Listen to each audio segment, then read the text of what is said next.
once again, Christian greetings to all our valued listeners and viewers throughout the whole world.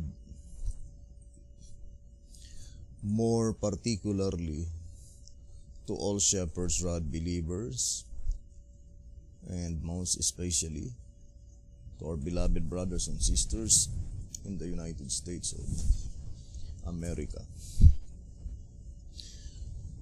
Special greetings to our brethren in Colorado, our brethren in Georgia, and Kansas, in Fiji Island, in Mexico, Spain, in Africa, to the United Kingdom, to our brethren in Pakistan, and also to our brethren in Australia, and to the rest of the 144,000 living saints scattered abroad.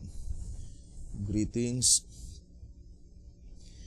May the good Lord bless you, brothers and sisters. This is our episode number 21 on the subject, the chronological order of events. And it is especially dedicated to our beloved brother Steve and sister Corinne, and to the rest of the brethren who are listening and continually viewing this program. May the good Lord bless you, brothers and sisters. And to repeat again, the most important part of the history of the church in the last generation of men is that predicted event, saying 2 years from that date we will be in the kingdom era. I would like to read 1 TG number 11 on page 8. It says, if the people of God had gone to work as they should have gone to work right after the Minneapolis meeting in 1888, the world could have been won in 2 years, and the Lord would have come. General Conference Bulletin, 1892. I think there's a statement in General Conference Bulletin saying, or Review and Herald, I try to locate that statement. We would be in the kingdom era 2 years from that date. That historical event in 1888, that if that church, the Seventh-day Adventist Church, accepted the message delivered to them, supposed to be, they would be in the kingdom era 2 years from that date. And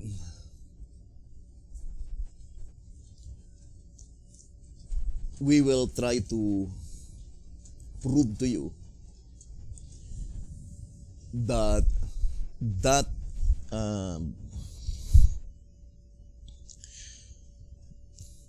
predicted event is now fulfilling on this very year, the year 2020. That 2 years from this year, we would be in the kingdom era. My dear brothers and sisters.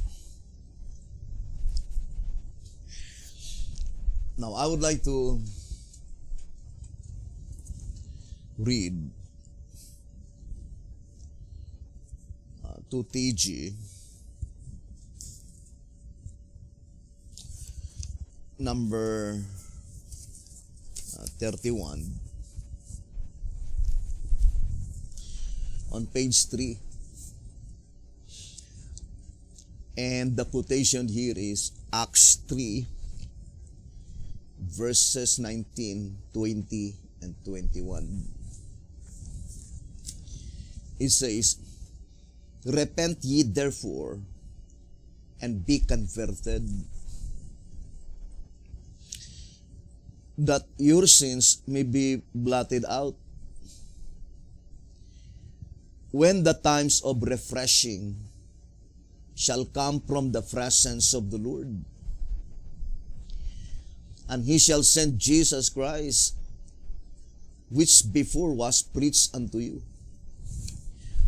whom the heaven must receive until the times of restitution of all things, which God hath spoken by the mouth of all his holy prophets, since the world began."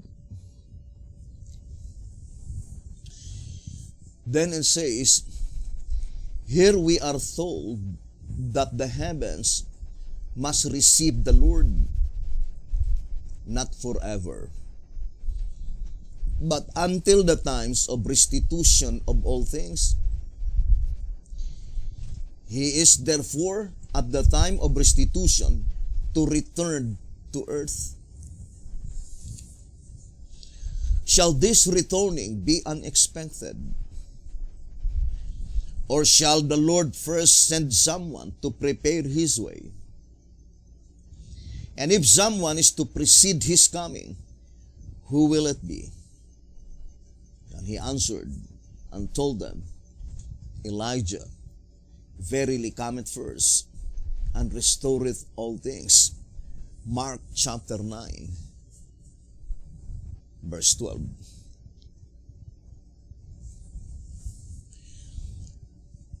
Now, the coming mentioned here is Malachi 3. And every shepherd's rod believer understood that it is not the visible coming of Jesus Christ. Malachi 3 and Daniel 8 is pointing to the same event. Now let us read 2 SR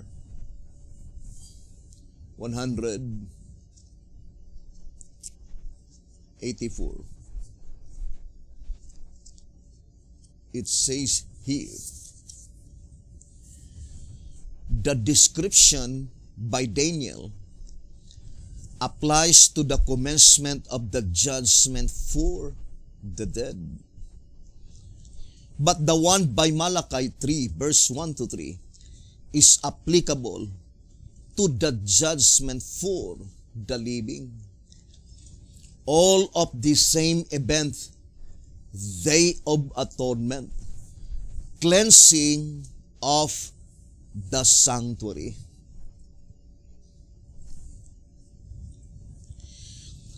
So here,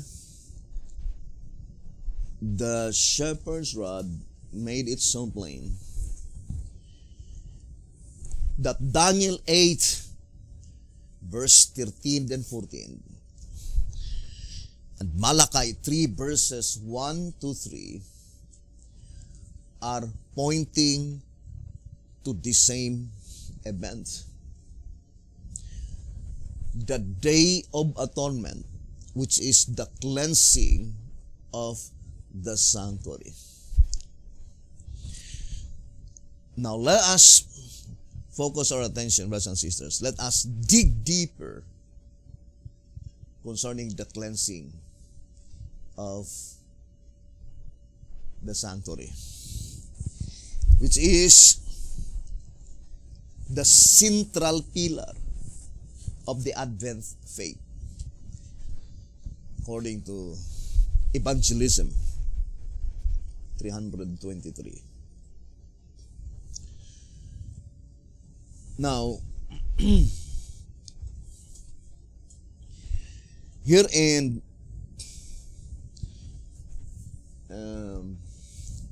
the consecrated way to Christian perfection, on page 113, and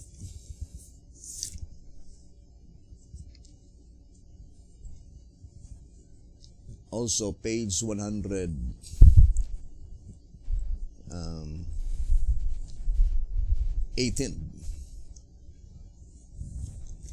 Now, I would like to read. It says,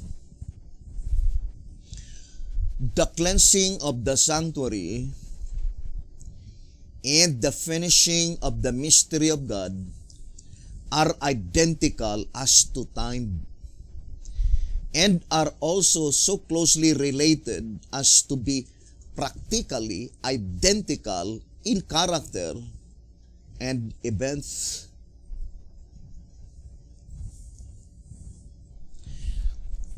And in 114, it says, and the time of this cleansing of the true is declared in the words of the wonderful numberer to be unto 2,300 days. Then shall the sanctuary be cleansed, which is the sanctuary of Christ, in AD 1844. So, first of all, brothers and sisters, the cleansing of the sanctuary is pointing primarily to the sanctuary itself.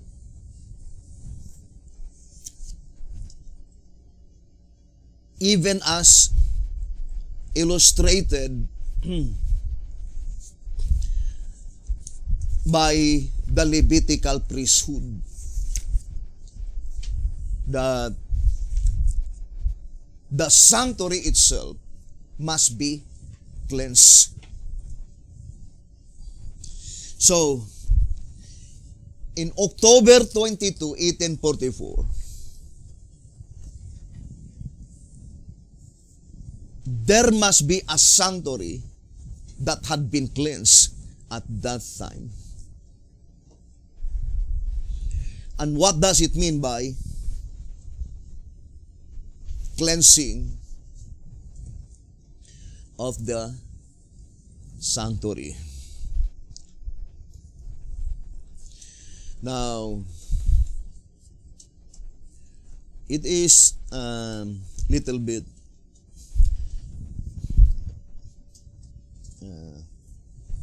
deeper ones concerning this portion by which the sanctuary itself in heaven had been cleansed in October 22, 1844. Now, to get the full beam of light, let us try to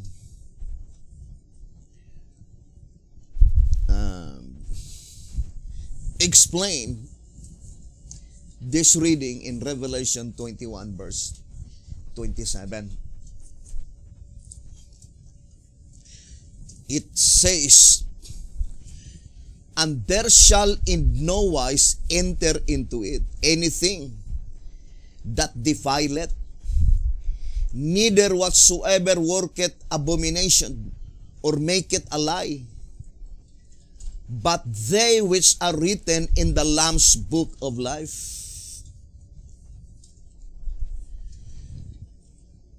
This verse is primarily applied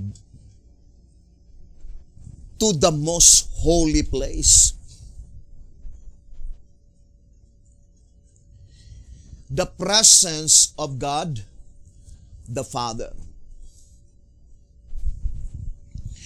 Now, let us read 2SR, page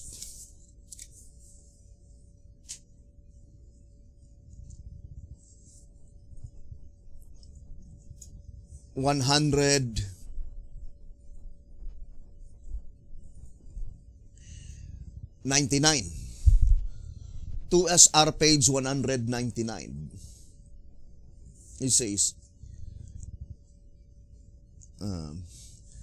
the sea is the most extensive body upon the earth. Thus it is used to represent eternity. So that is pointing to the sea of glass. So I would like to focus first to that portion in the book of Revelation, that there is a sea of glass like unto crystal. It says, the sea is the most extensive body upon the earth. Thus it is used to represent eternity. Clear as crystal, denotes perfection, freedom from sin and defects. In Revelation 15, verse 2, we read, and I saw as it were a sea of glass mingled with fire. Fire would be the only perfect symbol that could be used to represent life. Therefore, the sea of glass proceeds from God's throne and represents life eternal, which is the reward of those whose names are in the Lamb's book of life. Within the 7 seals, and there shall in no wise enter into it anything that defileth, neither whatsoever worketh abomination, or maketh a lie, but they which are written in the Lamb's book of life. Revelation 21, verse 27. So here, Revelation 21, verse 27, is pointing to that throne by which from that throne proceeds the sea of glass like unto a crystal, by which no one is allowed to enter therein, which defileth. According to this reading in 2SR page 199. Now here's another statement that I would like to read, brethren. 2SR 192. 2SR page 192. So it says here, only those whose names are written in the Lamb's book of life are brought into the presence of God in the most holy place. So the presence of God, pointing to God the Father, His throne is in the most holy place. and only those whose names are written in the Lamb's Book of Life are brought into the presence of God. Or in other words, there is no other book by which Jesus Christ brought into the presence of God are the books or the book called the Lamb's Book of Life, sealed with 7 seals. It is stated on the next paragraph that I would like to read. It says, the book sealed with 7 seals. So that Lamb's Book of Life, it is sealed with 7 seals. In the right hand of the great judge must contain the names of those whose sins are to be blotted out. And no one would disagree that the only sins to be blotted out are the sins of the righteous. The sins of the wicked cannot and will not and will never be blotted out. Now here in 2SR 184, it says, the virgins were called to meet him, and thus by faith go in with him to appear before the Father. That is pointing to the wise virgins. The wise virgins were called to meet him, and thus by faith go in with him to appear before the Father, the great judge. The seal is the permit. It places their names in the Lamb's Book of Life, and thus it grants to them the right to appear before the Father in the judgment, not in person, but in figure, thus having their sins blotted out. This statement is perfectly corroborating with the statement on the great controversy on page 421 and 422. It says, let us read. And as the typical cleansing of the earthly was accomplished by the removal of the sins by which it had been polluted, so the actual cleansing of the heavenly is to be accomplished by the removal or blotting out of the sins which are there recorded. But before this can be accomplished, there must be an examination of the books. Examination of the books of record to determine who, through repentance of sin and faith in Christ, are entitled to the benefits of His atonement, or to the benefits of His atonement in the most holy place. And of course, the only one that will be benefited with the atonement in the most holy place are only those who have the permit. And what is the permit? The seal of the living God. 2SR page 184. Now, I would like to connect to you at track number 15 on page 19. Beginning from pages 8 and then page 19.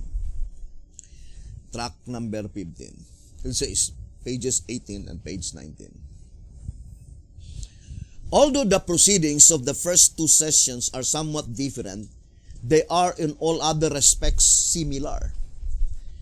The third, however, is entirely unlike the first two.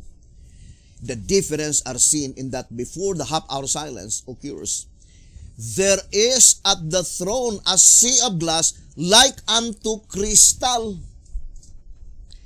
Revelation 4 verse 6, and no one stands on it. But after the half-hour silence passes away, the scene changes. The sea of glass is mingled with fire, and them that had gotten the victory over the beast, and over his image, and over his mark, and over the number of his name, stand on the sea of glass, having the harps of God. Revelation 15 verse 2. In other words, at the first judicial sitting, there is no one standing on the sea of glass, and the sea itself is like unto crystal, while at the second sitting, the sea appears like unto a fiery stream, and the saints stand on it.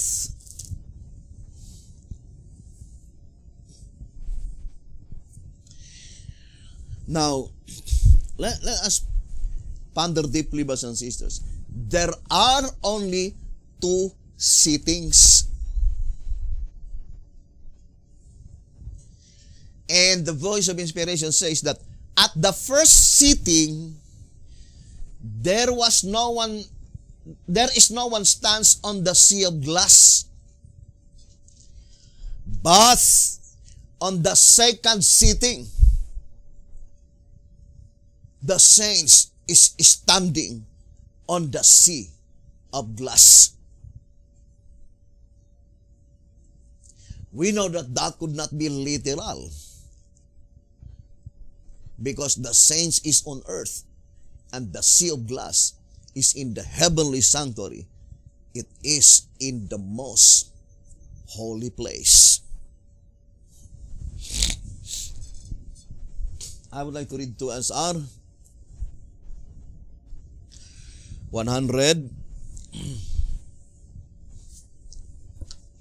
Let's read to us our page 198 and 199. So, it says, sea of glass. So that is the sea of glass. 2SR 198 and 199. It says, sea of glass.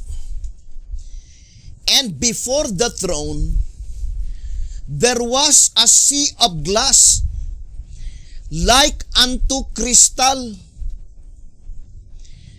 And in the midst of the throne, and round about the throne, were four beasts full of eyes before and behind. Revelation 4 verse 6. According to the punctuation in the verse just quoted, it means that the beasts are in the midst of the throne and round about the throne. It would be impossible for them to be in the midst and also round about the throne, which is the mercy seat. If they were in the midst of the throne, they would be taking the place of God, God the Father, the Judge, and His Son, the Lamb. Thus, we conclude that the first clause of the verse is mispunctuated. By omitting the colon, the scriptures would read as follows: And before the throne there was a sea of glass like unto crystal, and in the midst of the throne. Thus it is the sea of glass in the midst and before the throne, and not the beast, and not the beast.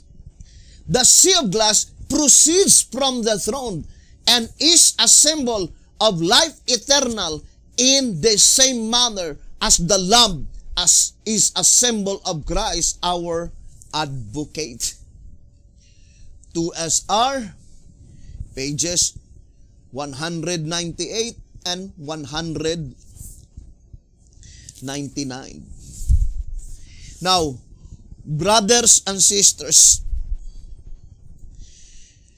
the voice of inspiration made it so plain that the entire sanctuary is surrounded by the sea of glass.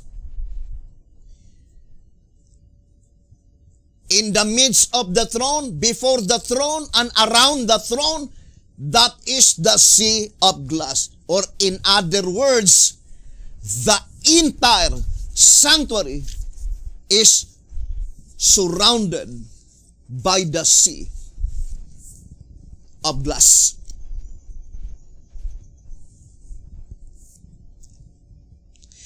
Now, here in 2SR 189, it says, note 2SR 189.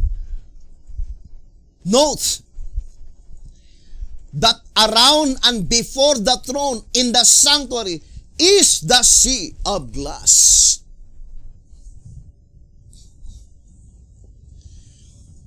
Now, what does it mean by that vision that was shown by God to John the Beloved, that in the second judicial sitting, there are saints standing on the sea of glass? Let us read first the statement, the first two judicial sittings. Now, here in track number 15,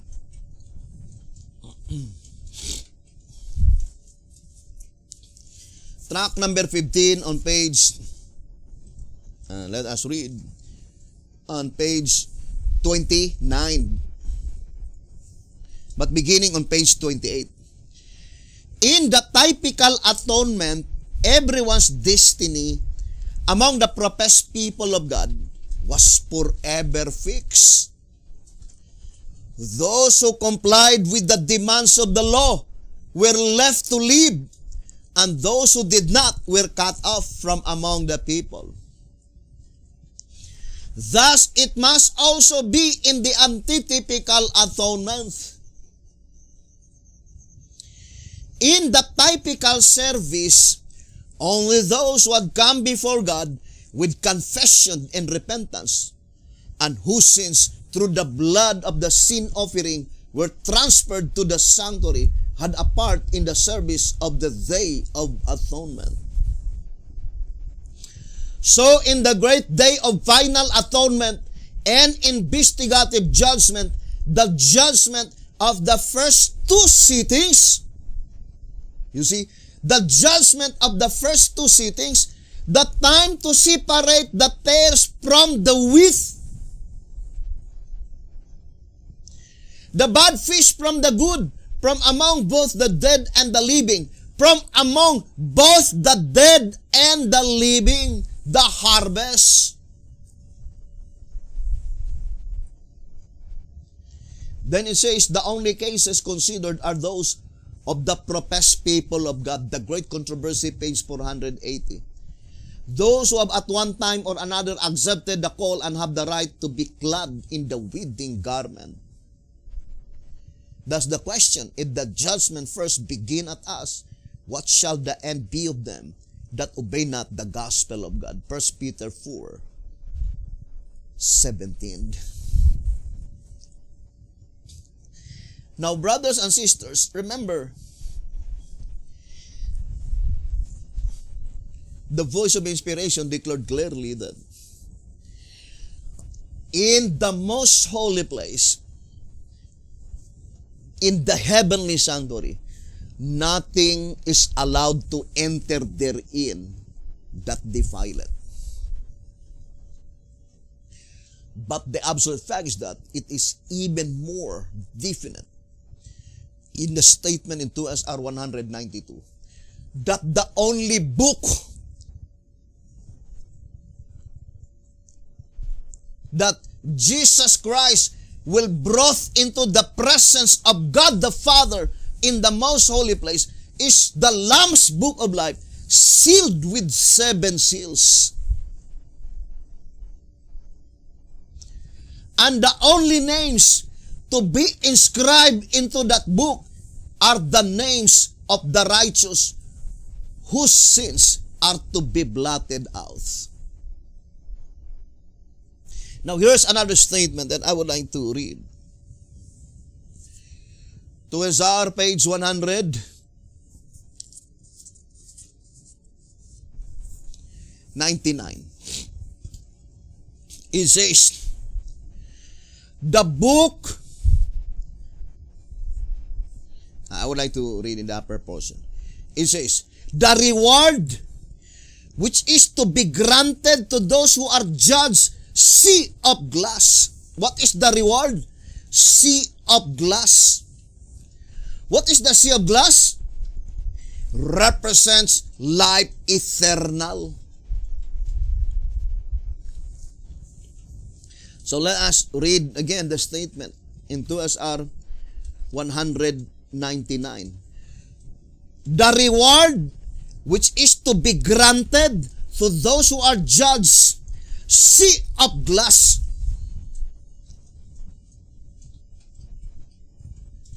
Then it says, and the book containing the names of all the righteous.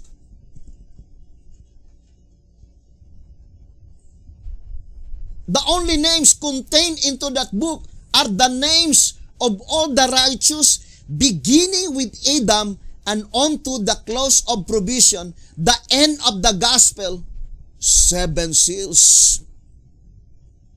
And I saw in the right hand of him that sat on the throne a book written within and on the backside, sealed with 7 seals. Revelation 5 verse 1. Because the book contains the names of all who are sealed with the seal of God. Who are they that will be inscribed into that book? Only those who receive the seal of God. His truth, it is called the book of seals, also the Lamb's Book of Life, sealed with 7 seals. And that is the reason why the shepherd's rod inscribe it in plural form.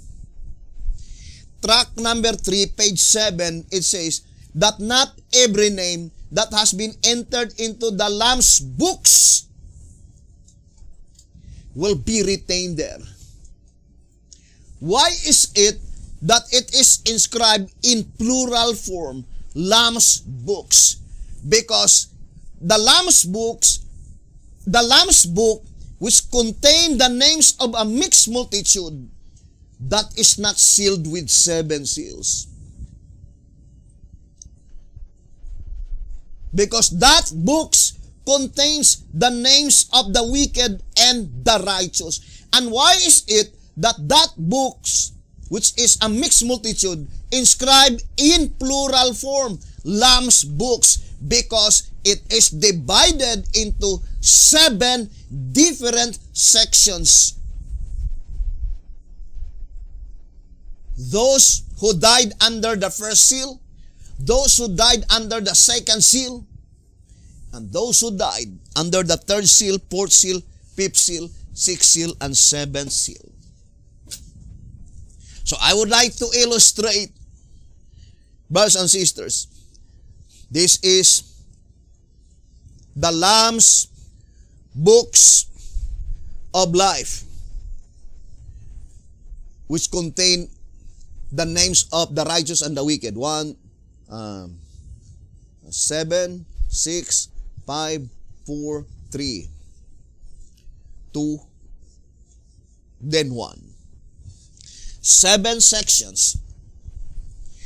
And of course, the first section must be the first to be investigated.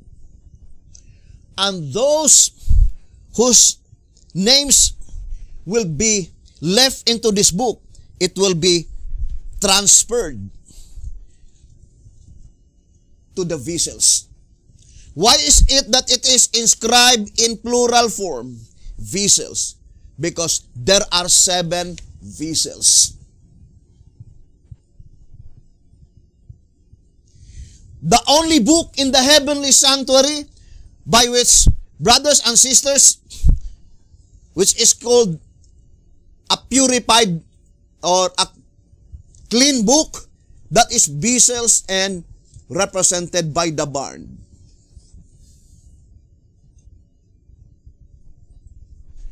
And this is the book by which the only names to be brought therein or to be inscribed therein are the names of the righteous, or the good fish, or the wheat.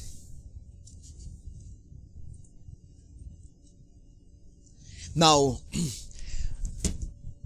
I would like to try to elaborate, brothers and sisters, the true meaning of the cleansing of the sanctuary. Now, we already read with absolute facts that the only names, brothers and sisters, to be considered in the presence of God the Father are those names who have the seal, because the seal is their permit to enter therein.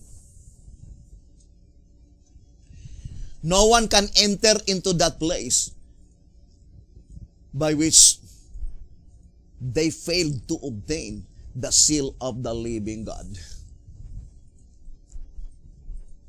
And we know that according to the vision given by God to Enoch, and also repeated by Apostle Jude Thaddeus,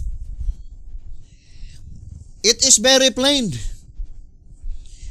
In 2 SR 240, it says, said Enoch, behold, the Lord cometh with 10,000s of his saints.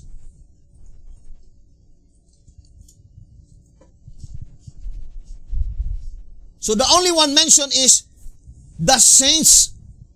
Now in 241, it says, let us read. 2 SR 241. Coming back to the prophecy by Enoch, behold, the Lord cometh with 10,000s of his saints. The word thousands, being in plural, does not reveal the number of saints that come with him. But if the word 10,000s have no numerical definition of any kind, then the word 10 would be vain repetition and foreign to the scriptures. Therefore, we must look for a symbolical definition of the word. The number 10 has the same meaning as the 10 virgins of Matthew 25, denoting universal, the church as a body. Thus, it symbolically apprehends the saints collectively, all the saved, from Adam to the end. Therefore, the prophecy by Enoch commenced its fulfillment in 1844, at which time the Lord came with the names and records of those who are sleeping in the grave.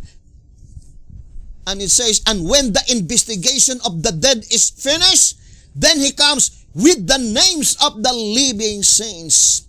First with the 144,000. Now, that is very plain, brothers and sisters. The vision that was shown by God to Enoch is the same in the parable in Matthew 25.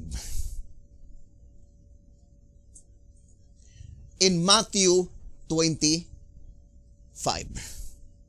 the coming of the bridegroom.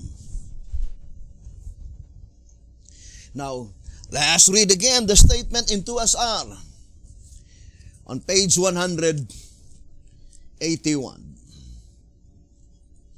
It says, the midnight cry was first proclaimed prior to 1844, and the coming of the bridegroom was Christ's coming to the most holy place in the heavenly sanctuary for the investigative judgment of the saints. The investigation being in two sections. First, the judgment for the dead, and the second for the living. The cry must be repeated. Otherwise, we would have no present truth for the time of the judgment of the living. What is the coming of the bridegroom? Christ coming to the most holy place. But you can easily discern, brothers and sisters, that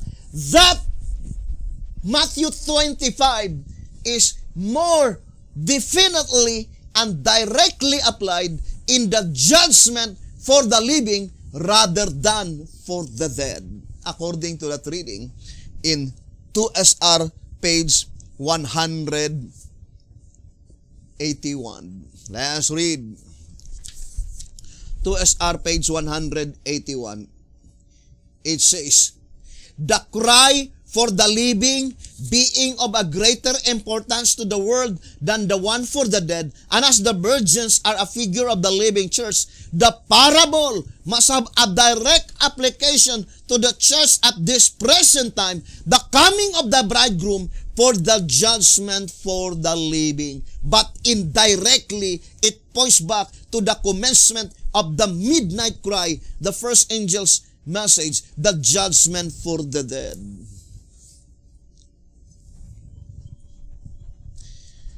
When thus the midnight cry was proclaimed? Prior to 1844. That is very plain, right? 2SR 181. But what specific year? Now let us read White House Recruiter. White House Recruiter on page 19. It says,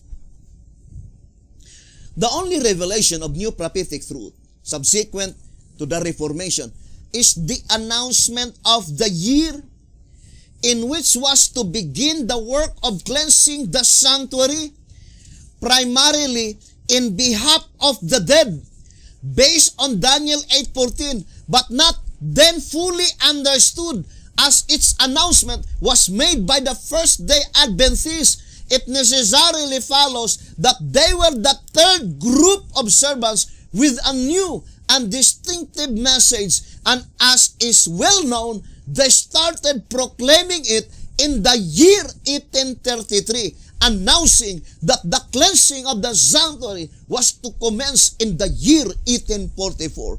Thus, in 1833, the clock of the parabolic time struck the hour of 6.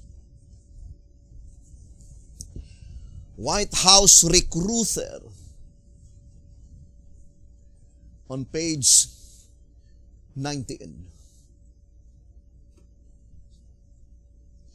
So, brothers and sisters, that is very plain. How many years? The proclamation of the midnight cry. 10 years. From 1833 to 1844. 10 years. The proclamation of the midnight cry.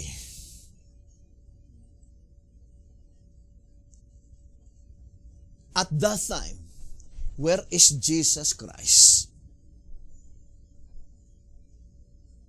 Now, it is closely connected to the subject of the trumpet.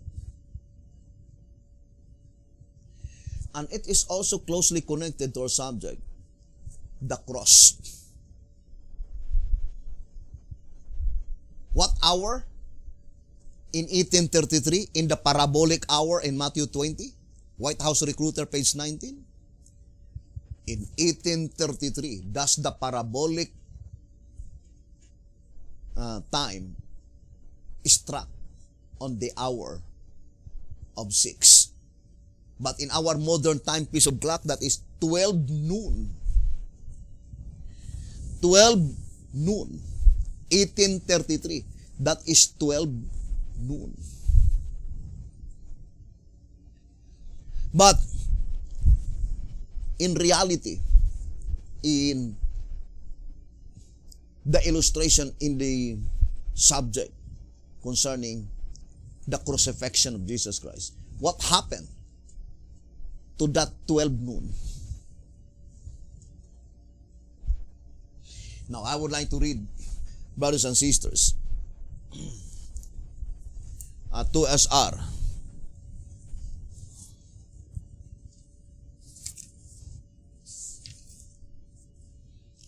It says here,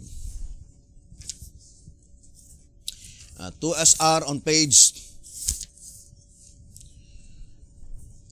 24 and 25. According to time tabulation, the Jewish rulers tried Jesus from 12 o'clock Thursday morning to about 6 o'clock Friday morning, ancient time. 9 hours later, at the third hour, Jesus was crucified. So that is 9 a.m. See Mark 15:25. After he had been on the cross for 3 hours, the sun was darkened at 6 o'clock noon. See Mark 15:33. What happened to the 12 noon? The sun was darkened. 3 hours later, Jesus died, and the sun again gave light.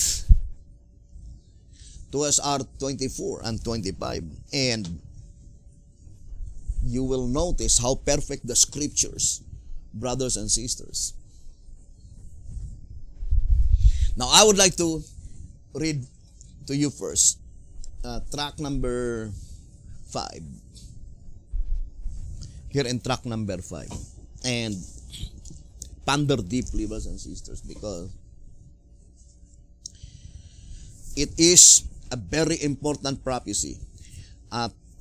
Track number 5, page 62. Track number 5 on page 62. It says, track number 5, page 62. While he was dying on the cross, I would like to read the portion. It says, and the darkness covering the land. Track number 5, page 62. And the darkness covering the land for the period of these 3 hours. How many hours that the darkness covering the land? What land? Palestine. For 3 hours, it says, shows that at the moment the 6 hours struck, the pit was opened.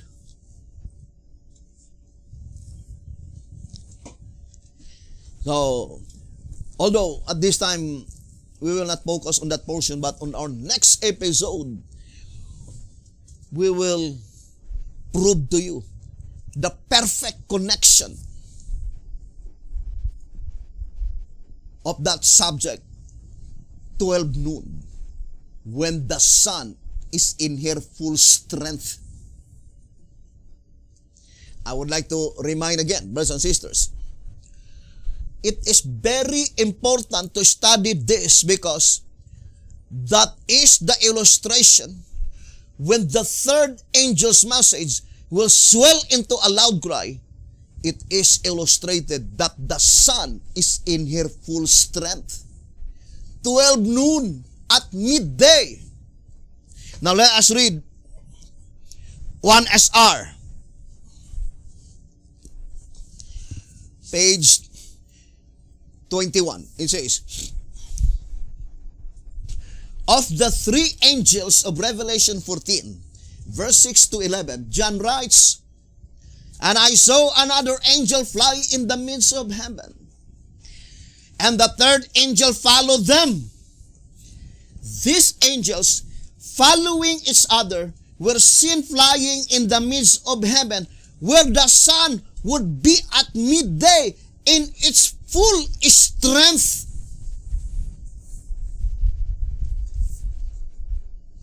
And the shepherd's rod made it so plain that the direct application of the third angel's message must be in the judgment for the living. General Conference Special, pages 39 and 40. It says, "In fact, the three angels' messages are applicable to the judgment for the dead only indirectly. For the judgment for the living is the all-important event. That is, the angel is not sent particularly to explain what the judgment does to the dead, but what it is to do to the living." So we see that the more we consider the subject, the more obvious becomes the truth that the third angel's message in its final phase is the judgment for the living, the harvest. Plainly then, the work of Elijah is to give light on the judgment for the living.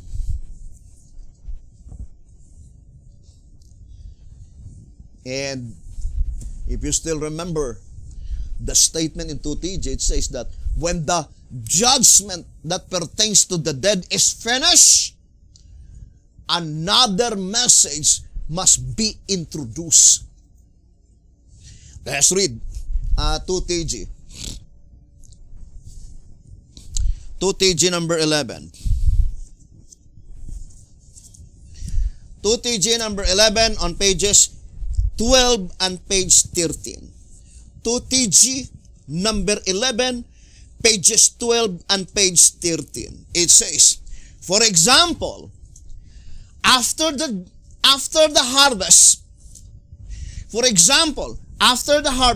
investigative judgment of the dead is passed. Other truths, even more important, must be introduced for the harvest of the living. When that truths to be introduced, that is after the judgment that pertains to the dead is finished, after the judgment that pertains to the dead is passed, after the judgment that pertains to the dead is closed, other truths even more important must be introduced for the harvest of the living. I say more important truths because they are concerning the living themselves. Concerning those whose own cases are to be weighed in the balances, those who personally are to be judged either as wheat or as tares, either as good fish or as bad fish.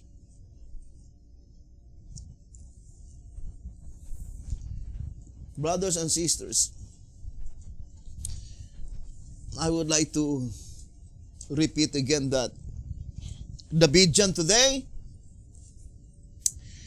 they were fighting against each other just to prove, brothers and sisters, that they are the true headquarters. And Satan is laughing in the dark because they were in total ignorance what is going on heaven. I remember here in 2SR page 92, it says, it is true that people like to be deceived, flattering themselves that they are on the way to heaven, while Satan winks at their ignorance. Ignorance on what? Ignorance on timely truth. White House Recruiter, page 31 and page 32. Let us not, however, forget that there is an enemy who is determined to keep God's people in darkness, in ignorance of timely truth. And what more damaging darkness could he seek to keep them in than in ignorance of that which God would have them to know, while their judgment is pending, while they are being weighed in the balances of the sanctuary? None, absolutely none. 2TG number 30, page 15, it says that the devil is not particular what you believe. Let us once and forever realize that the devil is more shrewd than we can imagine. He is not particular what you believe, so long as he can keep you ignorant of revealed truth. He is not particular whether you believe that the headquarters must be in Waco, the headquarters must be in Bashan or in Salem or whatever it is. He is not so particular with that. So long as the devil can keep you ignorant of what is going on in the heavenly sanctuary, you did not know that all of us now is being weighed in the balances in the heavenly sanctuary. Because according to track number 3, page 54, for when a person's judgment is pending and he is unaware of the fact, he cannot stand when his case will be investigated. We are the people recorded in 2TG 1230, the people that who must know that their cases are on trial. That is what God wants us to know. But the devil is trying to keep us in the darkness. Now let us go back again, brothers and sisters, to our subject, the cleansing of the sanctuary. Why is it that, brothers and sisters, why is it that Matthew 25 is directly applied in the judgment for the living rather than for the dead?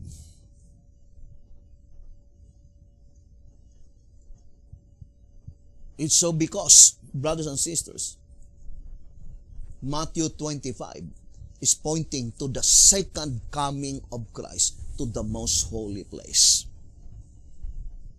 October 22, 1844 is only the first coming of Jesus Christ to the most holy place.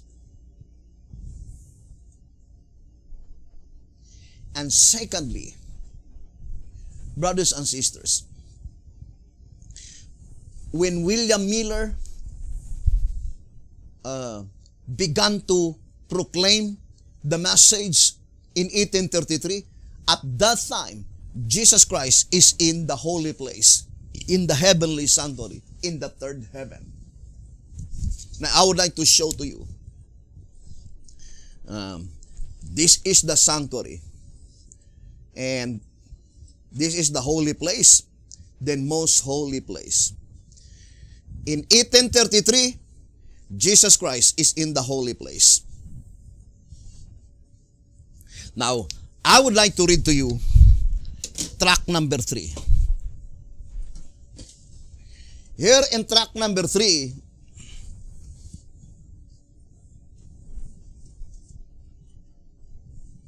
it says here,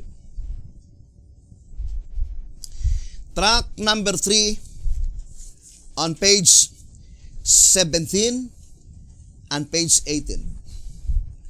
To this throne, then which is from everlasting to everlasting, Christ ascended and thereat sat down at the right hand of his Father, until the time came when, in fulfillment of Daniel's prophecy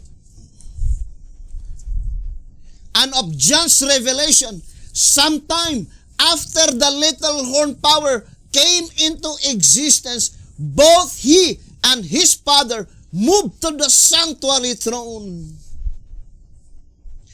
Upon the latter, he does not sit as a king, at the right hand of God, but rather before it does, he stands both as a sacrificial lamb, Revelation 5 verse 6, and as an intercessor, Daniel 7 verse 13, pleading for sinful human beings. Hence, his mediatorial work began first in the holy, then in the most holy. Track number 3, page 17 and 18. And that Christ's mediatorial work commenced in 1833 in the holy place. Therefore, the word coming is not in reality exactly portrayed the event in 1844. Because the event that takes place in 1844, in reality, Jesus Christ is already in that sanctuary, only on the holy place. But what happened in October 22, 1844? The veil was lifted.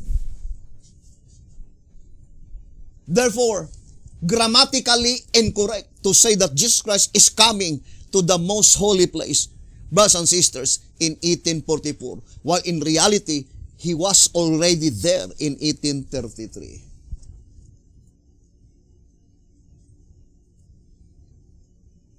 The things that happened in October 22, 1844, the veil was lifted and the entire sanctuary became most holy place. I would like to read, brothers and sisters, the statement in 2SR. Let us read. 2SR page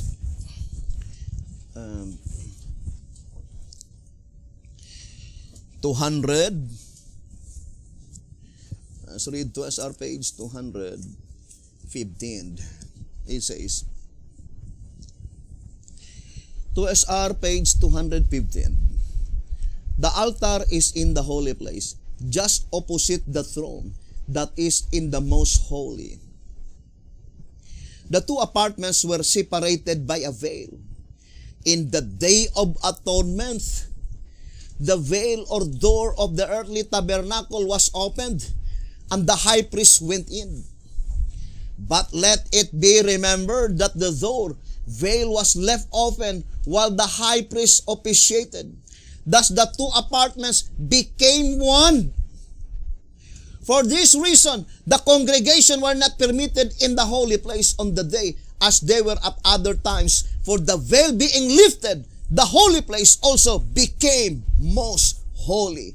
So while the door to the most holy was opened, the entrance to the holy was closed.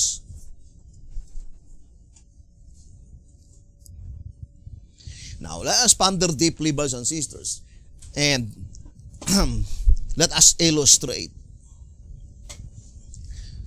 the situation. So, in the vision given by God to Prophet John, the beloved, brothers and sisters, now, let us put this way. So this is the most holy place. The throne of God the Father. Now, brothers and sisters, in the throne of God the Father, there is a sea of glass, and this entire most holy place are surrounded by sea of glass. Now, when this veil will be opened, this holy place will become most holy. Therefore, the entire sanctuary is full, surrounded by the sea of glass.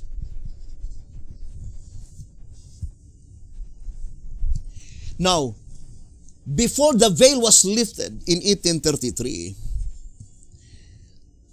the books, the book of death, the book of the dead, or the book, those books by which the book represented by the sea is here in the holy place. These books, the names recorded in these books, the book represented by the sea, all the names recorded here are the names of the wicked. As well as the book of death, all names recorded here are names of the wicked. Now, what will happen if the veil will be lifted and the book's still there, and then the sea of glass will come out from the throne of God the Father, and this place will be filled with sea of glass? What will happen to these books? All the names recorded therein, they must obtain eternal life. Because the sea of glass represent eternal life. And that could not be. It is impossible. And that is the reason why Alonzo Jones says that in October 22, 1844, it is the sanctuary itself that had been cleansed. And in order for the sanctuary to be cleansed, all the books, brothers and sisters, by which it contains the names of the wicked, are brought down to the second heaven. So, we would like to illustrate to you now. So, here, this is the third heaven. And this is the sanctuary. Now, before the veil will be lifted, that this sanctuary will be, the entire sanctuary become most holy place, before the veil will be lifted, all the books which contains the names of the wicked are transferred to the sanctuary in second heaven. No wonder why Apostle Paul used the term holy places. In October 22, 1844, the entire sanctuary in the heavenly sanctuary in third heaven, most holy place. And the holy place is in the second heaven. So, in the second heaven, the entire sanctuary, it is called holy place. And here the names, the books by which contains the names of the wicked and also the mixed multitude, names of the wicked and the righteous, is transferred into this place. Therefore, October 22, 1844, the vision of Daniel is perfectly correct, that the sanctuary is cleansed. At that time, on that day of atonement, this sanctuary is cleansed. And the only names that had been left in this sanctuary, which become most holy place, are the names of the righteous. Who are they? Those who died under the first four seals, according to the shepherd's rod. Why? Because these first four seals, they are those who will be resurrected at the second visible coming of Jesus Christ. And if Jesus Christ will include the fifth seal, who are they, the fifth seal? The Millerites. Then if Jesus Christ will include the records of the fifth seal, then there must be standing on the sea of glass. What does it mean, standing? Meaning, the names of those who remain in the most holy place, all of them are no longer standing. They were lying unconscious in their graves. But if the fifth seal is included, brothers and sisters, then the vision of John must be wrong. Brothers and sisters, but the Bible cannot be mistaken. That at the first judicial sitting, no one standing on the sea of glass. So the fifth seal, the record of the fifth seal, are in the second heaven, in the holy place. Because the constituent of the fifth seal, many of them are still alive. If the record of the fifth seal remained in the most holy place when the veil was lifted, then God would be obliged to translate them to heaven without seeing death. Because all the names that will be in the most holy place, while surrounded by the sea of glass, if that names that had been brought into the most holy place, he is still living on the earth, then indicates that immortality is granted. And that is on the second sitting when Jesus Christ will enter to the most holy place, the second coming, the second invisible coming of Jesus Christ. That names that he brought into the presence of God the Father on earth, they were still alive, and they will no longer to taste death, because their names had been brought into the presence of God the Father while they were alive. They will no longer to taste death, brothers and sisters. Now, let's continue to our investigation in this very important subject. I would like to read, brothers and sisters, this statement. And I think 2SR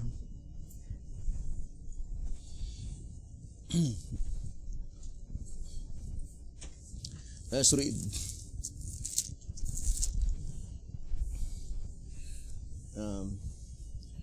2SR page 173. Remember, we are studying the open and shut door. And in 1844, the door that was closed is the entrance to the holy place. And the entrance to the most holy place was left open. And that entrance to the most holy place, brothers and sisters, will be closed only when probation closed to all humanity. So, in October 22, 1844, after all the books containing the names of the wicked had been transferred to the second heaven, the holy place in the second heaven, the sanctuary in the second heaven, the sanctuary in the third heaven is cleansed. And the only names that had been left are the names of the righteous, those who will be resurrected on Revelation 25 and 6, as well as 1 Thessalonians 4, 15 to 16. Now, I would like to read first. That's reading in 1TG. 1TG number, let's read. 1TG number 11, on page 10. It says, 1TG number 11, page 10. The cleansing of the sanctuary, 1TG 11:10. The cleansing of the sanctuary, Daniel 8:14. The purification of it by blotting out from the books, Daniel 7 verse 10. The names of those who are found not eligible to come up in the first resurrection, the resurrection of the holy ones, Revelation 20 verse 5 and 6. Who are they to be resurrected, brothers and sisters, on the second visible coming of Jesus Christ? Well, I think we need to separate that subject, the subject, or still in this subject, the chronological order of events, but we will focus on concerning the resurrection and the translation. But at this time, we focus our attention, brothers and sisters, to the cleansing of the sanctuary. the cleansing of the sanctuary. And there are only two places by which the sanctuary is to be cleansed. First, the third heaven, and then the second heaven.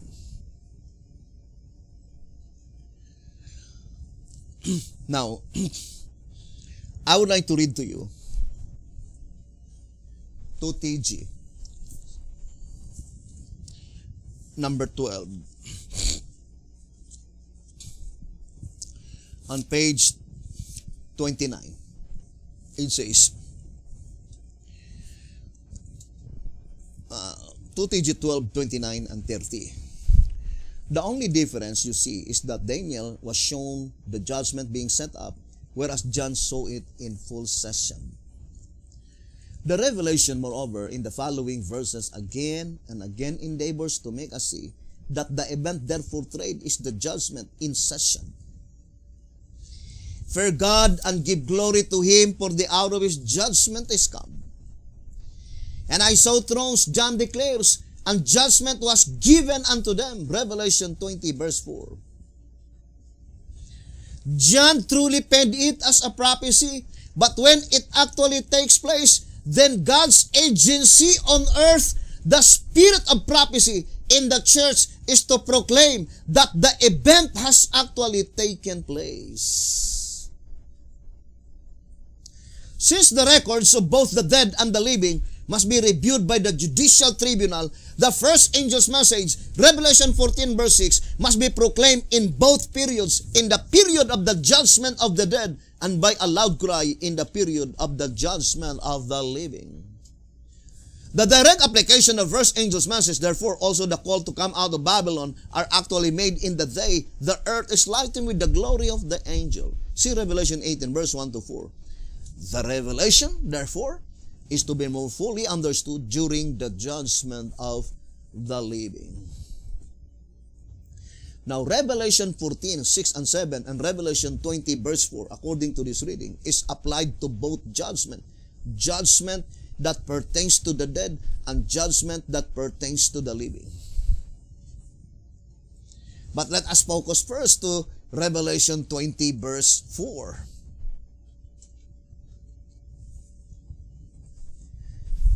Now, let us read track number 15.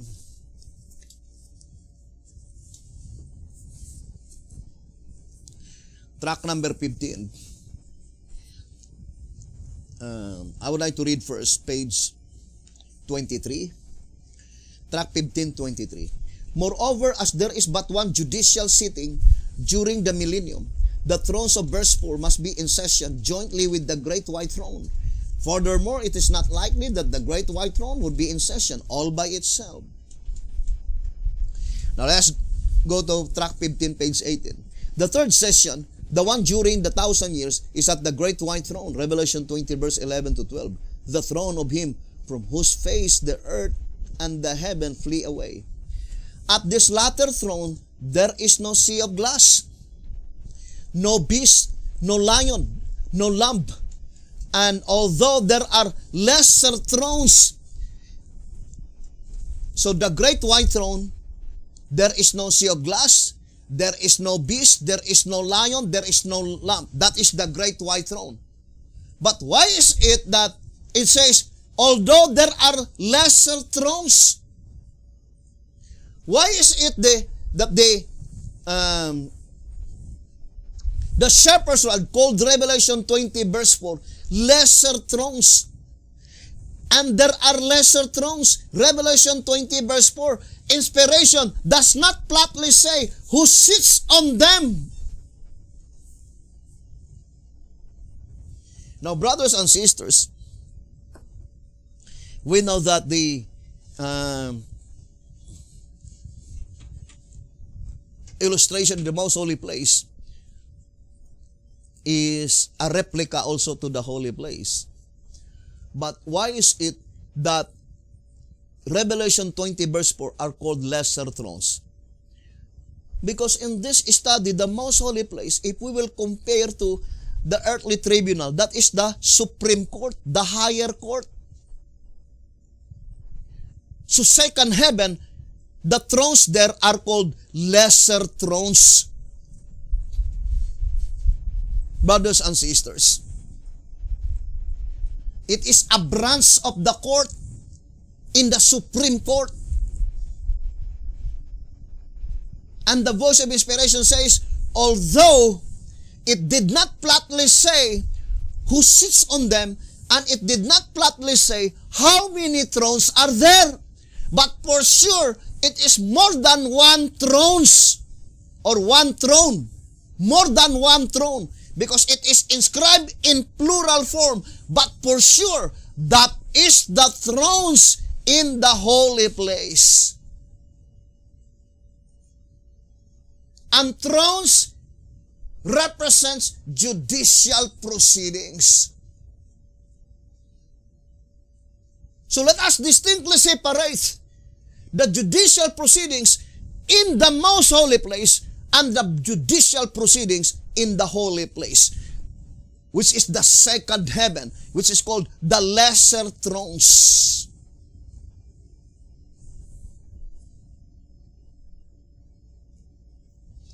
Now, I would like to read to you another statement in tract number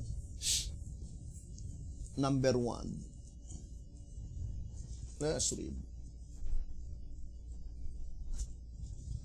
Tract number 1.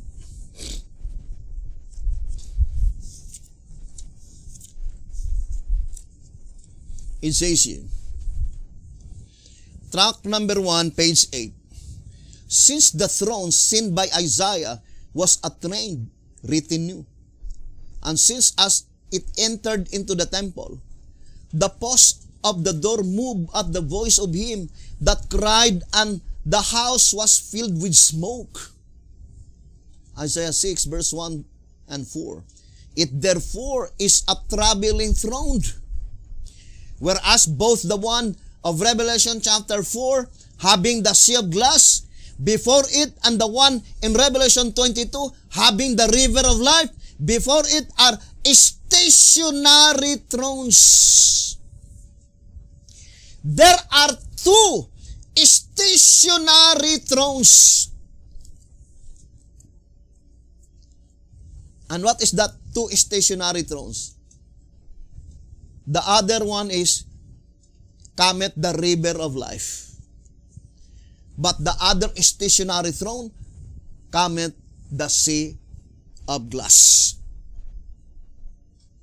And that is in the most holy place. Therefore, the throne in the most holy place is stationary.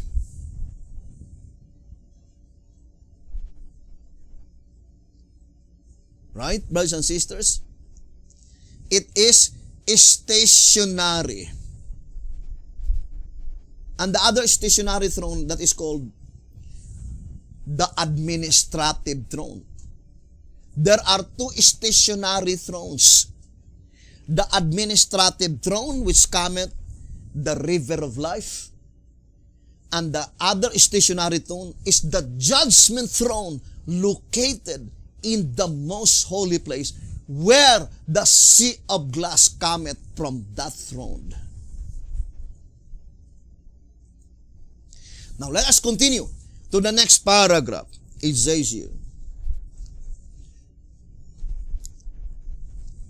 though the one which Ezekiel saw, and that is Ezekiel chapter 1, very important event, the climactic vision, brothers and sisters, ever recorded in the Bible. Though the one which Ezekiel saw is similar to the one which Isaiah was shown, yet they are distinct and separate thrones. For each of the seraphims of Isaiah's vision has 6 wings, while each of the cherubims of Ezekiel's visions has but 4. In the latter, moreover, the cherubims stood under the throne, whereas in the former, they stood above it. On record, there are 4 thrones, 2 stationary and 2 traveling.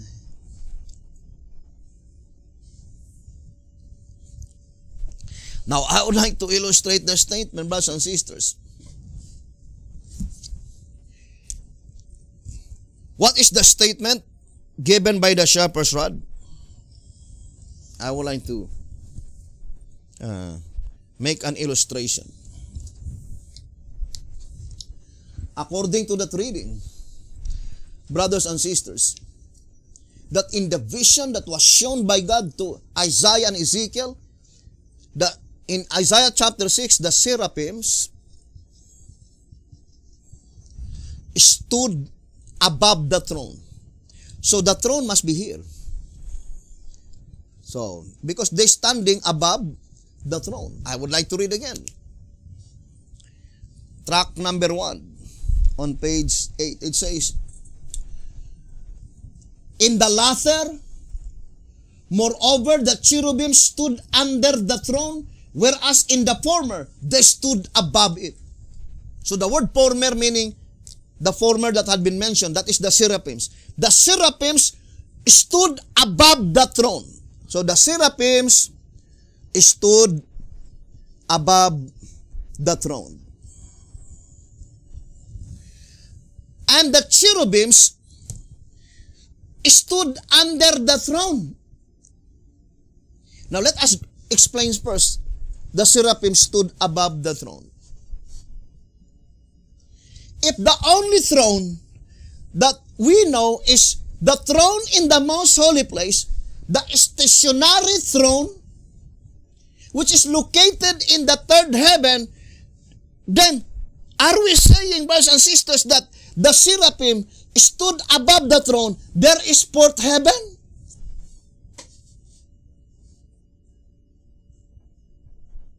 Because they stood above the throne. So the throne must be in the third heaven.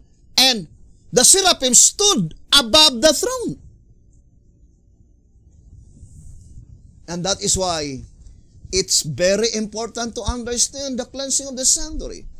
Because the statement, the seraphim stood above the throne, to understand it clearly, the seraphims stood above the throne in the second heaven, which is the holy place, because the seraphims is in the most holy place, because the seraphims, they are the angels of God the Father. And the cherubims stood under the throne in the third heaven, which is the most holy place, because the cherubims, they are the angels of Jesus Christ, and they have a great duty to perform, and they were in the throne, in the holy place. And they were the angels to perform the cleansing, the books in the holy place, to blot out the names of the wicked, according to the Bible, according to the shepherd's rod.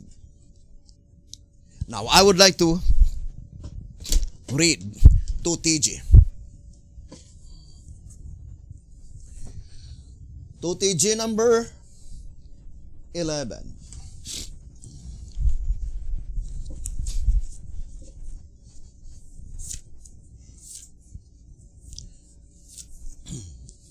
So, let's read page 5. Here we see that even the idea of the most faithful servants of God as to the setting up of His kingdom and the weeding out the tails are not the same as God's plans. This cleansing work belongs only to the angels of heaven. But I would like to declare, brothers and sisters, that the angels mentioned here to blot out the names of the wicked, they are the cherubims. This cleansing work belongs only to the angels of heaven, and this they will do in the time of harvest, after being commanded to do so, not before. When does the time of harvest? Track number 3. Page 42 and page 43. In both of these parables, Christ is sounding the forewarning that the investigative judgment will take place in the time called harvest, which is the end of the world, the time in which the 2,300 days culminates. Track number 3, 42 and 43. But, of course, in 1833, what is the proceedings in 1833? Brothers and sisters, from 1833 to 1844, what is the proceedings?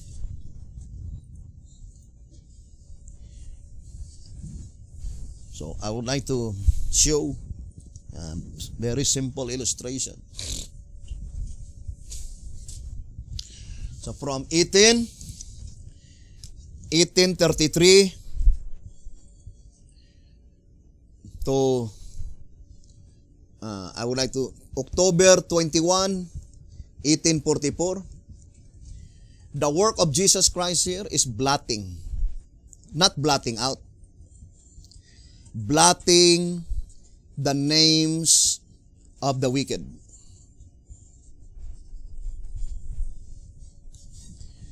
For example, this is the Lamb's Book of Life. 1, 2, 3, then 4, 5, 6. For example, this name, Jesus Christ will blot. An example, this name, Jesus Christ will blot. Why is it that Jesus Christ will blot the names? Because in October 22, 1844, all the names by which it is commingled with wicked and righteous, it was transferred to the second heaven, holy place. And what is the statement given by the shepherd's rod? It is the angels who will blot out the names of the wicked at the time when they were commanded to do so. When? At the commencement of the harvest. Harvest of what? The dead. When does it commence? October 22, 1844. So, it is no longer difficult for them to blot out the names because it was already blotted by Jesus Christ. So, they can never commit mistake. If Jesus Christ will not blot the names, they are not worthy to know who are they, whose names to be retained, and whose names to be blotted out. They have no knowledge. So Jesus Christ blotted the names within these 10 years.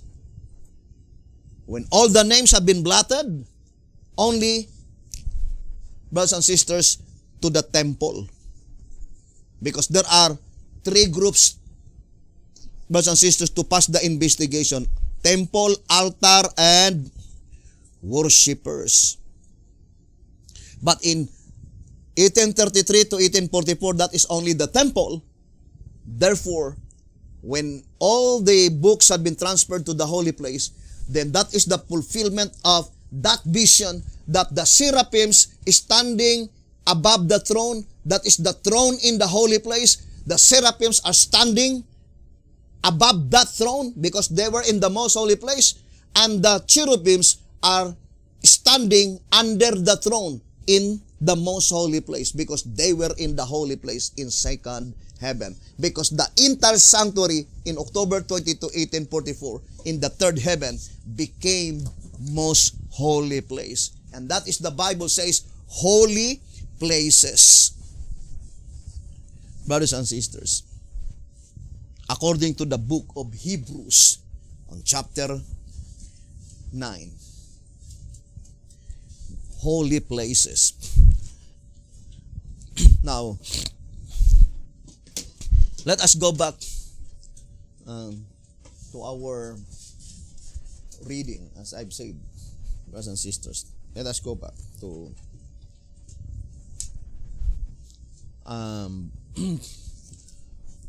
SR.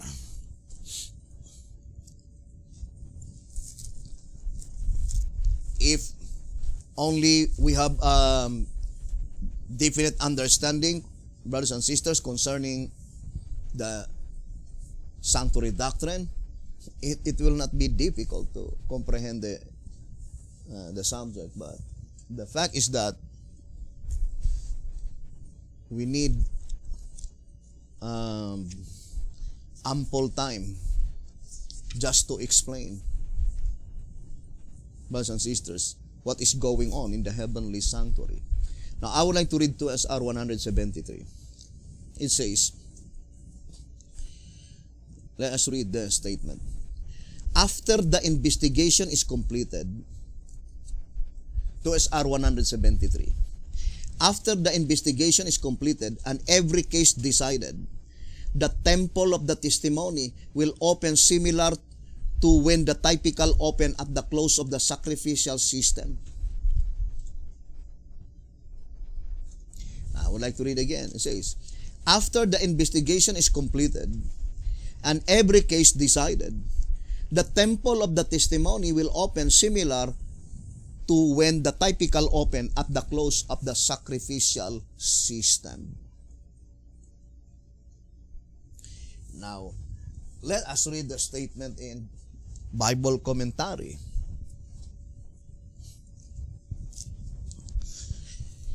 So let us read again. Bible commentary for BC 1138 and 1139. And maybe you can read these 2 pages, all of them, 1138 and 1139, so that you yourself could comprehend the true import of the message recorded therein. Now, I would like to read for BC 1138. It says, Isaiah chapter 6. Isaiah chapter 6. Then the quotation is Revelation 11 verse 19. Now, if you fully believe that Sister White is inspired by the same spirit of inspiration that inspired the Bible, then we need to accept what had been written here. I would like to read first that statement in Answerer. Answerer number 3 on page 59. Answerer number 3, page 59. Since this prophetic gift was manifest through Sister White, as has been evidentially established, she necessarily then wrote under the divine inspiration, as did the Bible writers. Brothers and sisters, Answerer number 3, page 59.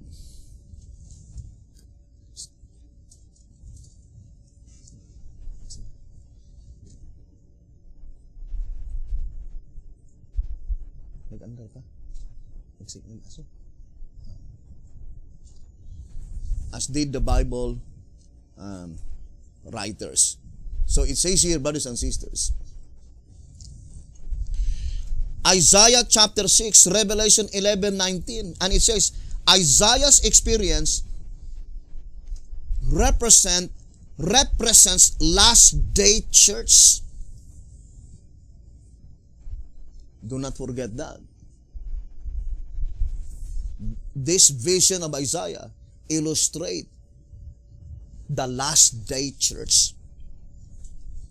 There is no other last day church except the 11th hour church. Now let us read 1 TG 27. 1 TG number 27, page 8. It says, the same chapter that had been commented in this paragraph, Isaiah chapter 6. Since this message announces that the great and dreadful day of the Lord is at hand. What is the great and dreadful day of the Lord? That is the last and the final day of atonement. Brothers and sisters, if you will look at the type They proclaimed the message 1833 to 1844. That is 10 years. Would you think that is just a mere happenstance that God's people began proclaiming this message since 2011 plus 10, then you will fall on 2021? No, that is purposive design. 2021 is very critical, brothers and sisters. That is the great and dreadful day of the Lord. The spiritual side. The blotting out of names. That is dreadful to those names that had been blotted out.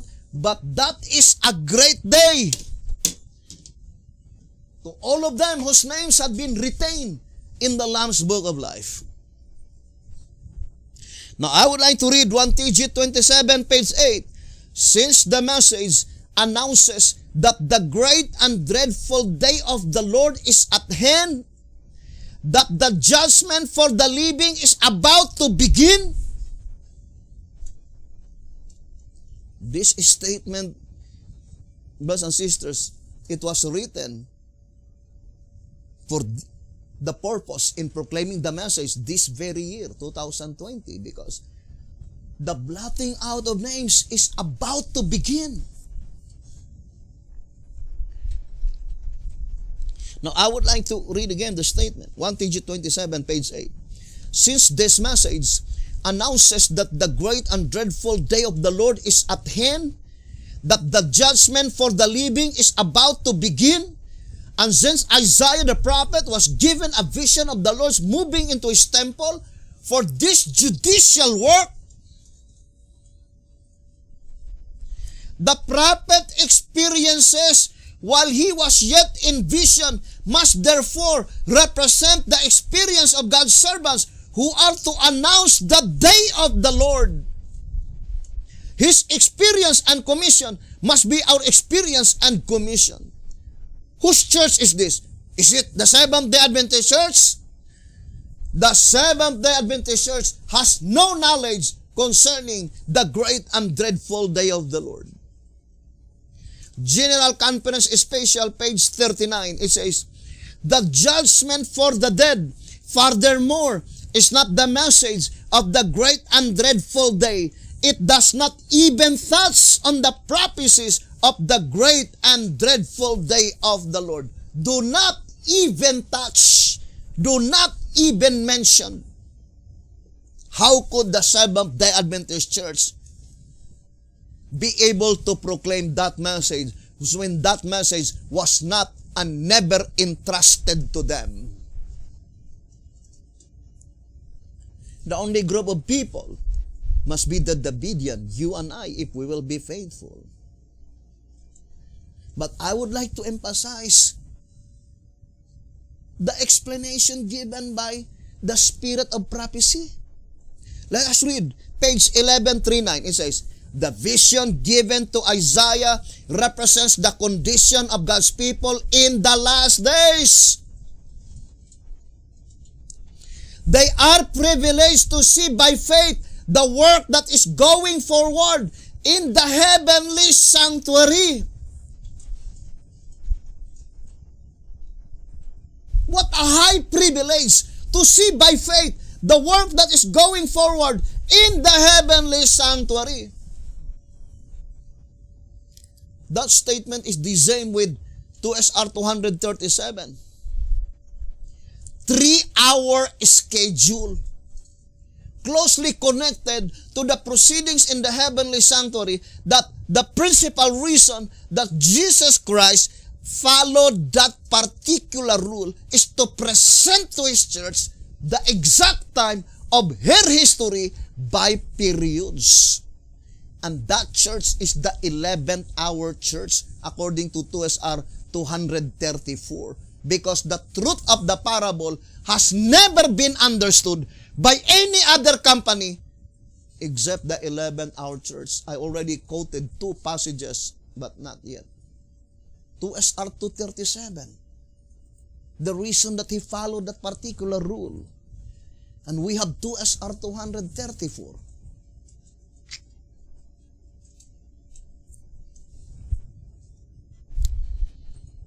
Now, let us read again the statement for BC 1139. The vision given to Isaiah represents the condition of God's people in the last days.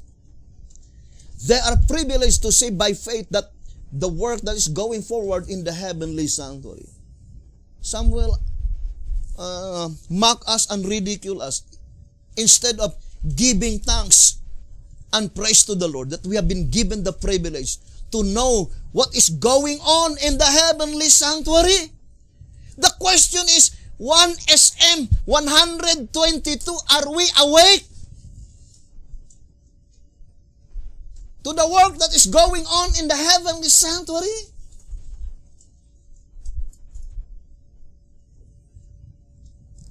And in Testimonies for the Church, Volume 6, what is the statement, brethren? It says here,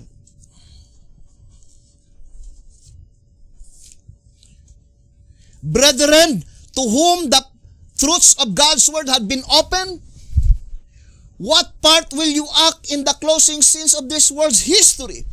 Are you awake to these solemn realities? Do you realize the grand work of preparation that is going on in heaven and on earth? And in 1 TG number 51,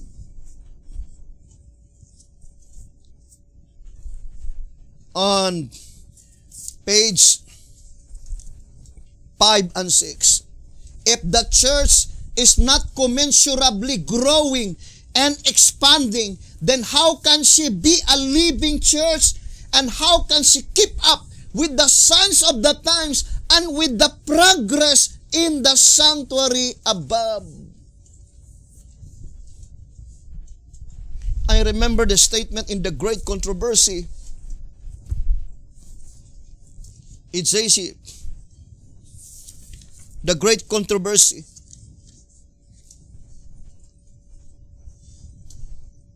page 488 and 489. The subject of the sanctuary and the investigative judgment should be clearly understood by the people of God. All need a knowledge for themselves of the position and work of their great high priest. Otherwise, it will be impossible for them to exercise the faith which is essential at this time, or to occupy the position which God designs them to fill. Every individual has a soul to save or to lose. Each has a case pending at the bar of God. Each must meet the great judge face to face. How important then that every mind contemplate often the solemn scene when the judgment shall sit and the book shall be opened, when with Daniel every individual must stand in his lot at the end of the days. The Great Controversy, 488 and 489. In 482 and 483, it says, the deepest interest manifested among men in the decisions of earthly tribunals but faintly represents the interest events in the heavenly courts when the names entered in the book of life come up in review before the judge of all the earth. The Great Controversy, 482 and 483. But look at the Bedean, instead of giving thanks to the Lord of such a high privilege, what they did on Facebook, they speak evil, mocking God's people. Brothers and sisters, my dear brothers and sisters, it was guaranteed by the Bible. It was guaranteed by Jesus Christ that nobody can explain what is going on in the heavenly sanctuary. Even the devil either cannot do such thing. Only Jesus Christ. Now, if we have been able to explain what is going on in the heavenly sanctuary, then you are saying that Jesus Christ is telling a lie. That we have been able to explain the occurrence in the heavenly sanctuary without the Spirit of Christ. Think it thoroughly, the declaration given in the Bible. That is very plain in Revelation chapter 5. It says here, in Revelation chapter 5, verse 3, and no man in heaven, nor in earth, neither under the earth, was able to open the book, neither to look thereon. Why is it that we have been able, brothers and sisters, to see what is on that book? Because it is opened by Jesus Christ unto us. That is the only attainable conclusion, brothers and sisters. Now, I would like to read to you here in 2TJ 24. On page 16. It says, are not these tests strong enough to convince anyone that the secret things of God, such as the counsel prophecies, regardless how simple, are not disclosed by finite men? No, not by the devil either.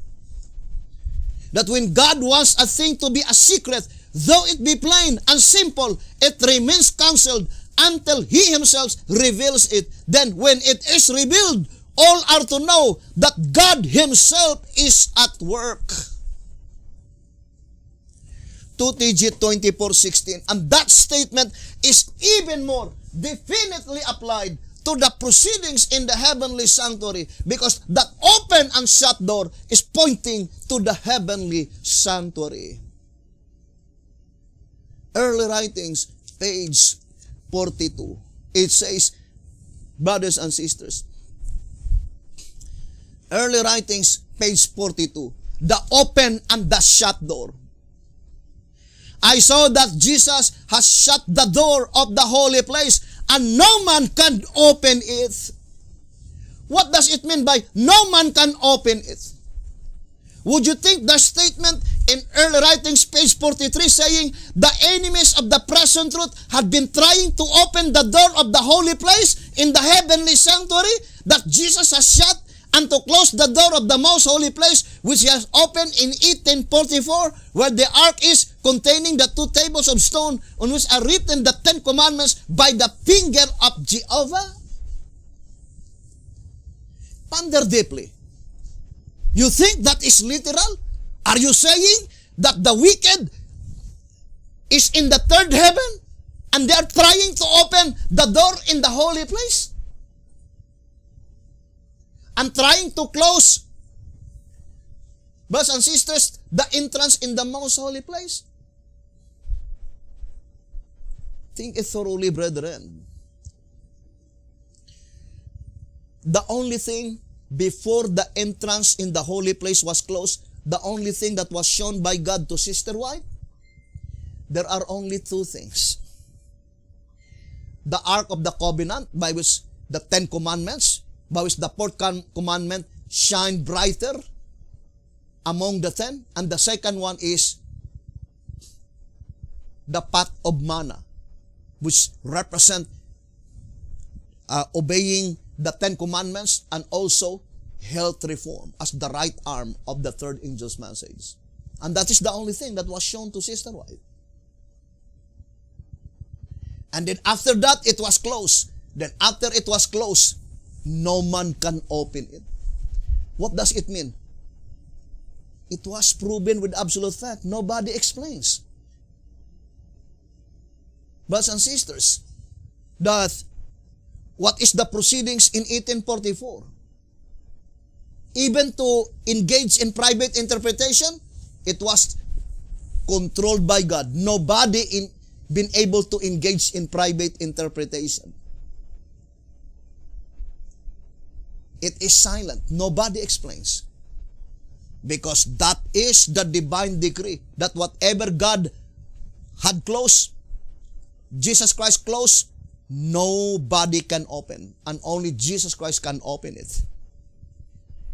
And the mere fact that we have that full understanding, the entire proceeding from start to finish, as stated in tract 15, page 13, the only tenable conclusion is that the promise given in 2 TG 12:30, that the book of Revelation is to be more fully understood during the judgment of the living, by which the book of Revelation is pointing to the entire proceedings in the heavenly sanctuary from start to finish. Tract 15, page 13, which is the complete unfoldment of the seven seals. Because in 2 TG 12, 24, and 25, that the seven seals is the plan of redemption, by which in 2 SR 187, that you cannot understand the subject of the seven seals unless you have a complete understanding concerning the sanctuary service and construction, because the plan of redemption is revealed through the sanctuary construction and service.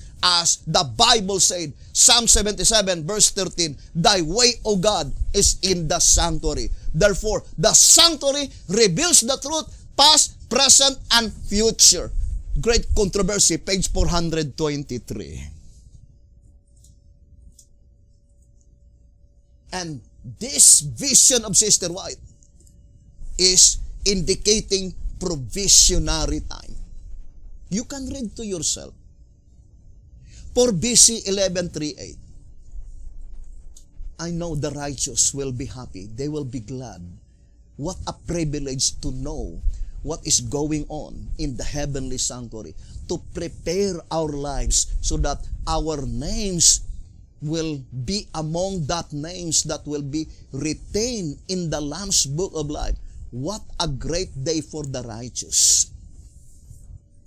Experience only can tell, according to 2 SR 102. Experience only can tell the joy of one's heart, rescued from everlasting ruin. At the same time, 1 SR 185, experience only can tell the sorrow and grief of such a one. The disappointment of such a one is greater than we could realize. Brothers and sisters, we are not pity of ourselves, brothers and sisters, of what these professed shepherds, not believers, speaking evil against us. No, we are not. It says here in 1 TG 45:14, we do not pity ourselves and are not at all angry at our adversaries, but we are sorry about their spiritual blindness, misery, poverty, and nakedness. For we know that the coming joy is to be ours, and the sorrow and shame and gnashing of teeth theirs. This we know, as verily as Jacob knew that God was with him in his flight from the face of Esau. 1 TG 45, page 14. The same as in the days of Noah. Brothers and sisters, the time will come when everything ceases to be funny. It says here in 1 TG number 50, I would like to read. It says, Noah was commanded to build an ark and to tell the world, 1 TG 50:15, that a flood was to cover the earth, that only those who would get into the ark would escape alive. 120 years later, the animals were strangely seen to march to and through into the ark.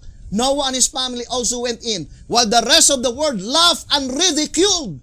But when the rain began to fall, the situation ceased to be funny.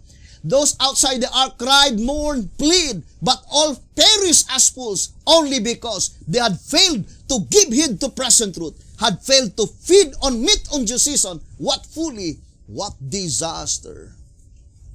And the illustration is with the foolish virgins, according to 2 SR page 183.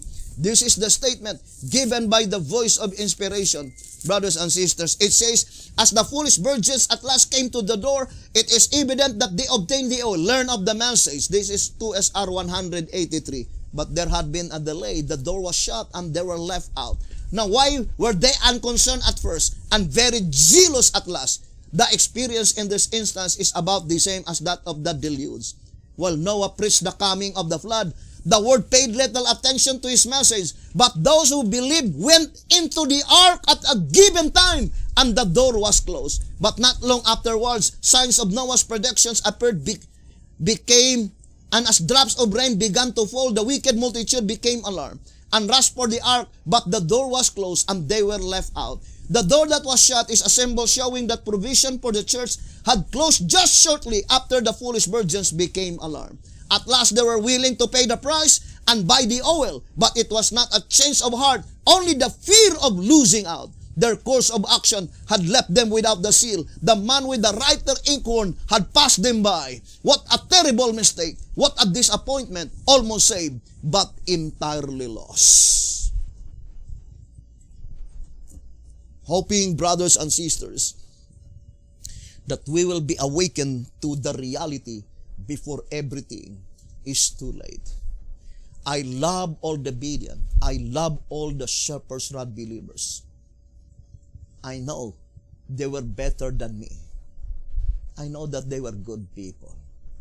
But we need to remember what happened in the days of Noah. That is very plain in 1 TG number 12. I would like to read 1 TG number 12, page 27 and 28. You remember that while Noah was preaching that a destruction would come from the Almighty, he was also preparing a place of refuge, building the ark. Those who doubted Noah's announcement of the flood and who scoffed up the idea that they should enter the ark for safety at a time when there was not even the slightest sign of threatening rain, were doubters no longer when the elements of nature were unleashed. Then they madly rushed to the ark. But to their dismay and utter disappointment, they found the door tightly closed against them. Thus all, both good and bad, who choose to remain outside the ark, perish. The antediluvian experience should serve as a reminder to us that we be not presumptuous as were they. We should instead take to heart the clear warning that is pertinent to this hour. For we are told that as it was in the days of the flood, so shall it be at the time of the Lord's coming. So our goodness is not a guarantee, because in reality, in the sight of God, our righteousness is just but a filthy rags. So here, brothers and sisters, it says in 1 TG number 42, page 10, you certainly now see Zion's reward and God's mighty effort to inform you of this truth. You surely will do all you can to escape God's vengeance and to join this layman's movement for the gathering of the people. 1 TG 42, page 10. And in 2 TG 21, page 15, it says here, 2 TG 21, page 15. This is the statement given by the voice of inspiration. You must therefore not fail wholeheartedly and actually join this mighty layman's movement for revival and reformation throughout Laodicea, and to finish the gospel work with a church fair as the moon, clear as the sun, and terrible as an army with banners. She is to go forth into all the world, conquering and to conquer. Prophets and Kings, page 725. You cannot afford to lose out. May the good Lord bless you, brothers and sisters. Thank you very much for listening and viewing this program. God bless the layman's movement.